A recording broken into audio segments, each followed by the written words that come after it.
अस्सलाम वालेकुम। अफ्तारी में काम आने वाले मुफीद टोटके।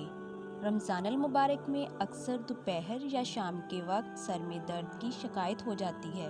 लिहाजा 5-10 मिनट तक आंखें बंद करके गहरे गहरे सांस लें, जबकि नहाने से भी दर्द कम हो जाता है। सहरी में अगर सालन या सब्ज़ी में लीमू का रस या सिरके के चंद कतरे छिड़क लें तो दिन भर खट्टी डकारें नहीं आती। इफ्तार में अगर तरबूज, गरमा, पपीता या खरबूजा खाया जाए तो मैदे और आंतों की कारकर्दगी बेहतर हो जाती है।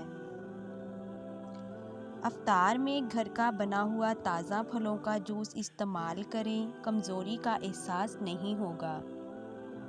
इफ्तारी के फ़ौरन बाद चाय का इस्तेमाल ना करें, आधे 1 घंटे बाद चाय पिएं। इफ्तारी में एक साथ 4-5 गिलास पानी पीना सेहत के लिए इंतहाई नुकसानदेह है।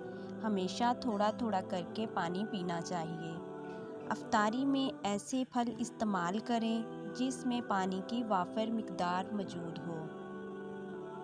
इफ्तारी में खट्टी चीज़ें खाने के बाद दूध का इस्तेमाल ना करें, इससे बदहज़मी हो सकती है।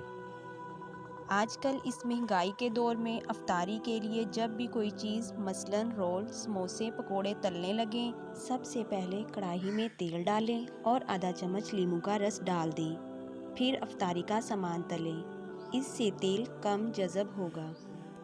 इफ्तार में खजूर का इस्तेमाल हर घर में होता है। खजूर को दरमियान से काट कर इसकी गुठलियाँ निकाल लें और इसकी जगह एक बादाम रख दें या गुठली निकाल कर क्रीम भर दें। नाजरीन, आप लोगों को आज की वीडियो पसंद आई तो वीडियो को लाइक और चैनल को सब्सक्राइब कर लें।